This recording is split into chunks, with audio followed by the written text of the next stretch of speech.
Friends, आप कैसे हो? शायद आप बड़े मज़े में होंगे। गाइज, मैं हेमंत कुमार झा अपने चैनल पर आपका बहुत बहुत स्वागत करता हूं। अगर आप मेरे चैनल पर नए हो तो प्लीज़ सब्सक्राइब करना। अगर आपको मेरा वीडियो पसंद आए तो लाइक अवश्य करना, अपने दोस्तों में खूब शेयर करना। गाइज, मेरा आज का टॉपिक क्लास 10th के साइंस का कुछ इम्पोर्टेंट क्वेश्चन है गाइज, जो एग्ज़ाम के लिए काफ़ी इम्पोर्टेंट है। तो देखो, मेरा आज का पहला सवाल क्या है कि ओजोन क्या है। ये ओजोन क्या है, ठीक है। तो देखो, आप इसको समझो कि ओजोन क्या है। ओजोन ऑक्सीजन का एक समस्थानिक है गाइस। ओजोन ऑक्सीजन का एक समस्थानिक है। और आप समस्थानिक तो जानते ही हो कि परमाणु संख्या समान हो और परमाणु द्रव्यमान अलग अलग हो, उसको समस्थानिक कहते हैं। तो ओजोन ऑक्सीजन का एक समस्थानिक है और इसका अणुसूत्र O3 होता है। तो गाइज, आप ओजोन को समझ लिए कि ओजोन कुछ और नहीं, ऑक्सीजन का एक समस्थानिक है और इसका अणुसूत्र O3 होता है। आइए हम नेक्स्ट क्वेश्चन की तरफ बढ़ते हैं कि ओजोन किसी परितंत्र को किस प्रकार प्रभावित करता है। ये ओजोन जो है, ये परितंत्र को किस तरह प्रभावित करता है गाइज। ओजोन पृथ्वी के परितंत्र के लिए सुरक्षा छतरी का कार्य करता है। जैसे हम लोग छाता यूज इसलिए करते हैं ताकि गर्मी या बरसात से बच सकें, तो गाइज ओजोन बिल्कुल छतरी की माफिक हमारी सुरक्षा करता है। और किससे? सूर्य के पराबैंगनी विकिरण से, यानी यूवी रे से।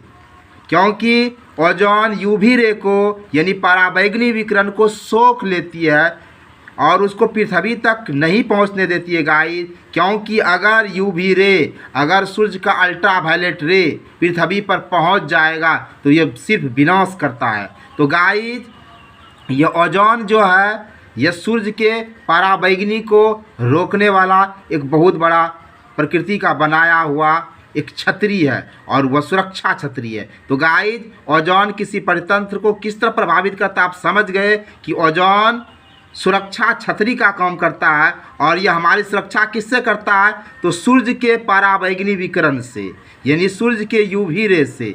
ठीक है गाइज, तो हम फिर आगे बढ़ते हैं। देखो, हमारा नेक्स्ट सवाल क्या है कि ओजोन परत के क्षय के कम करने के लिए क्या कदम उठाए गए। गाइज, आज मानव इतना स्वार्थी हो गया है कि वो विज्ञान का दुरुपयोग कर रहा है। नित्य नित्य नए आविष्कार हो रहे हैं और पर्यावरण को पूरी तरह से प्रदूषित कर रहा है। तो गाइज, ये प्रदूषण के चलते ओजोन परत का क्षय हो रहा है। ओजोन परत पतली हो रही है, कहीं कहीं तो ओजोन परत में छिद्र भी हो रहा है।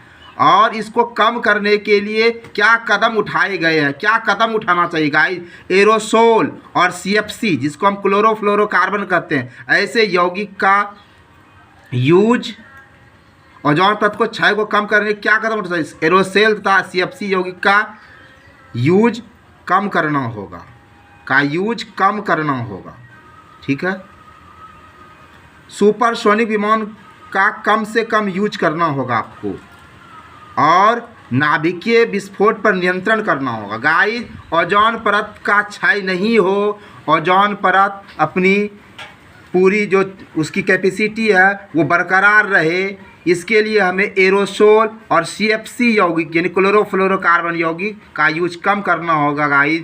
यानी गाइस, हमें प्रदूषण कम फैलाना होगा और गाइस, सुपरसोनिक विमान का कम से कम यूज करना होगा। नाभिकीय विस्फोट जैसे अणु बम जैसे विनाशकारी बम पर हमें नियंत्रण करना होगा।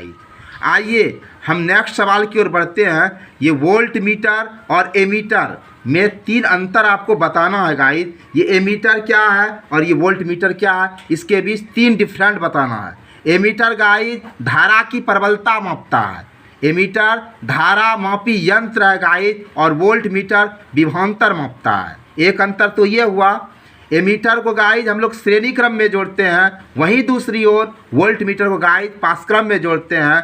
और तीसरा और अंतिम अंतर जो है गाइज इसका, कि इसका स्केल एम्पियर में अंकित होता है। इसको अगर हम स्केल करते हैं, इसको अगर नापते हैं तो ये एम्पियर में नापाता है और इसका स्केल वोल्ट में अंकित होता है, यानी इसको जब नापते हैं तो ये वोल्ट में नापाता है। अब आगे बढ़ते हैं गाइज कि चालक अचालक, अर्धचालक और अतिचालक का उदाहरण के साथ हमें समझाना है कि चालक क्या है। देखो गाइस, चालक ऐसा पदार्थ है जिसमें विद्युत धारा आसानी से प्रभावित होती है।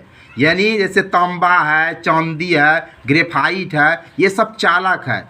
इसमें आप जैसे करंट दोगे इसमें पूरी तरह से प्रभावित होगा। अब अचालक क्या है? अब देखो नाम से ही आपको पता है, अचालक नहीं हो चालक, यानी वैसा पदार्थ जिसमें विद्युत धारा आसानी से प्रभावित नहीं होता गाइस।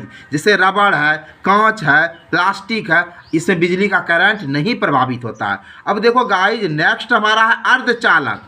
अर्धचालक क्या है? एक पदार्थ है और इससे बहुत कम विद्युत धारा प्रभावित होती है, यानी न के बराबर, जैसे सिलिकॉन है, हमारा जर्मेनियम है। और अतिचालक, नाम से पता चला अतिचालक, यानी बहुत अति मैंने बहुत ज़्यादा, वैसा पदार्थ जो बहुत कम निम्न ताप पर बिना किसी प्रतिरोध का, बिना कोई रुकावट का, जिसमें विद्युत धारा प्रभावित है। जैसे शीशा है, अगर निम्न ताप भी रहेगा तो ये कोई प्रतिरोध नहीं करता और इसमें विद्युत धारा खूब मज़े से प्रभावित होता है। जैसे जिंक है, ये अति निम्न ताप पर भी बिना कोई रिस्टेंस का इसमें करंट बहुत अच्छी से प्रभावित होता है गाइस। तो फिर हम आगे बढ़ते हैं गाइस। देखो हमारा नेक्स्ट प्रॉब्लम क्या है, घरेलू विद्युत परिपथ में श्रेणी क्रम संयोजन का उपयोग क्यों नहीं किया जाता है। हम लोग अपने घर में विद्युत परिपथ में श्रेणी क्रम संयोजन का यूज नहीं करते, हम लोग पासक्रम का यूज करते हैं। श्रेणी क्रम संयोजन का यूज क्यों नहीं किया जाता? आखिर देखिए श्रेणी क्रम संयोजन जब आप कीजिएगा तो कुल प्रतिरोध बहुत ज़्यादा होगा। और गाइस, आप प्रतिरोध को समझ रहे हो, जो धारा के प्रवाह में रुकावट डाले।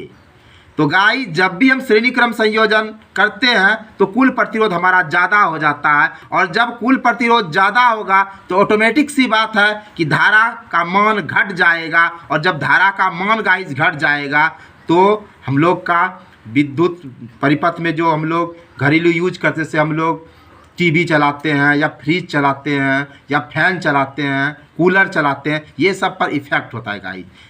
तो गाइज, आप समझ रहे हैं, हम लोग अपने घर में बहुत सारा विद्युतीय उपकरण का यूज करते हैं, कोई फ्रिज, मोटर, हीटर, कूलर।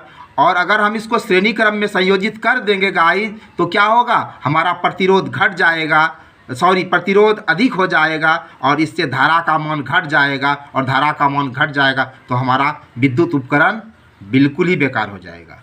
अब गाइस, हम आगे बढ़ते हैं और हमारा टॉपिक है उभयधर्मी ऑक्साइड क्या होता है। देखो नाम से ही पता चलता, उभयधर्मी, उभय माना दोनों और धर्मी माना गुण। वैसा ऑक्साइड जिसमें दो गुण हो और वह दो गुण क्या हो, यानी जो ऑक्साइड में अम्लीय गुण भी रहे और क्षारकीय गुण भी रहे। यानी Al2O3 में अम्लीय गुण भी होता है, क्षारकीय गुण भी होता है। ZnO जिंक ऑक्साइड में अम्लीय गुण भी है, क्षारकीय गुण है, इसलिए इसको उभयधर्मी ऑक्साइड कहा जाता है गाइस। तो उभयधर्मी ऑक्साइड वैसा ऑक्साइड है जिसकी प्रकृति, जिसमें गुण हो, कैसा गुण हो, अम्लीय और क्षारकीय दोनों का। तो उभयधर्मी में अम्लीय और क्षारकीय दोनों गुण विद्यमान होते हैं गाइस, इसलिए इसको उभयधर्मी ऑक्साइड कहा जाता है। आइए हम फिर बढ़ते हैं। मेरा नेक्स्ट सवाल है कि विद्युत परिपथ साधित्रों में समानता उपयोग वाले दो सुरक्षा का उपयोग लिखें। हम लोग विद्युत परिपथ में साधित्रों में दो सुरक्षा उपाय करते हैं गाइस, फ्यूज और भूसंपर्क तार। यह दोनों हमारा सुरक्षा का साधन है गाइस, यह आप लोग बखूबी जानते हो। अब गाइस देखो, ये काफ़ी इंपॉर्टेंट सवाल है गाइस, जरा इसको ध्यान से देखो कि समजात और समरूप अंग को उदाहरण देकर समझाएं। ये समजात अंग क्या है गाइस? देखो, समजात वैसा अंग जो उत्पत्ति में समान हो लेकिन कार्य में भिन्न भिन्न हो, जिसकी उत्पत्ति समान ढंग से हुआ हो लेकिन कार्य ये अलग अलग करता है गाइस। जैसे मनुष्य का हाथ और पक्षी के पंख हैं। देखो, दोनों के, मनुष्य के हाथ को और पक्षी के पंख को जब आप गौर से देखोगे तो लगेगा इसकी उत्पत्ति एक तरह से हुई है, लेकिन कार्य अलग अलग करता है। मनुष्य के हाथ से मनुष्य उड़ नहीं सकता है गाइस, लेकिन देखो पक्षी अपने पंख से आराम से नीले गगन में विचरण करता है गाइस।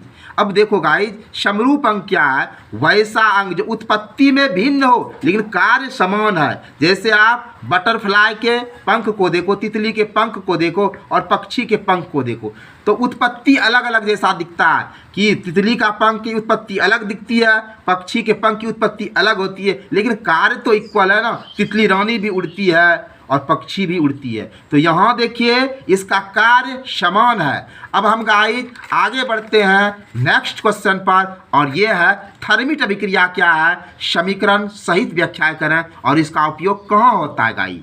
देखो गाइस, ये थर्मिट अभिक्रिया क्या है?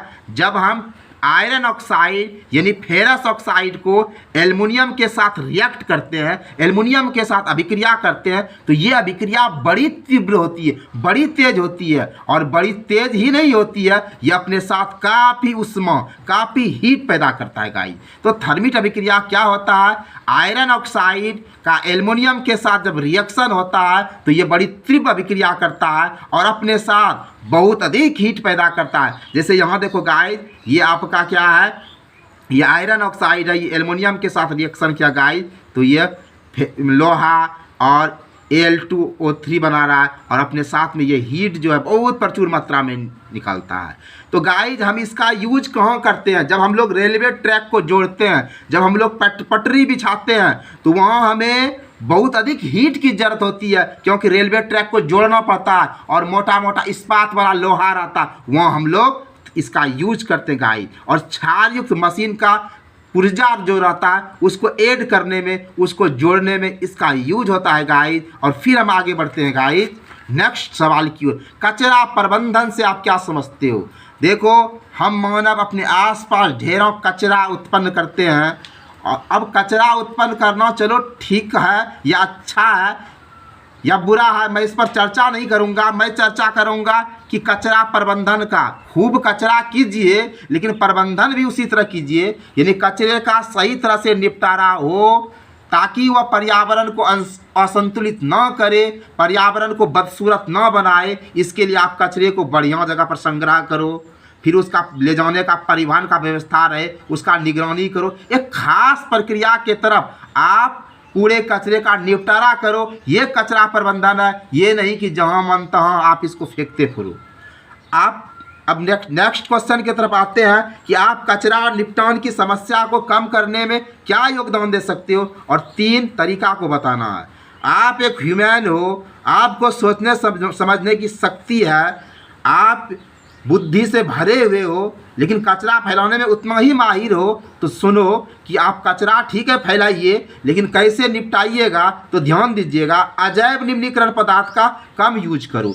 जो पदार्थ सड़ता गलता नहीं है उसका कम यूज करो, और अगर आप इसका ऐसे अजैव निम्नीकरण वाले पदार्थ का यूज करते हो तो उसका पुनः चक्रण करो, ताकि फिर से उसी चीज़ से दूसरा वस्तु बन जाएगा।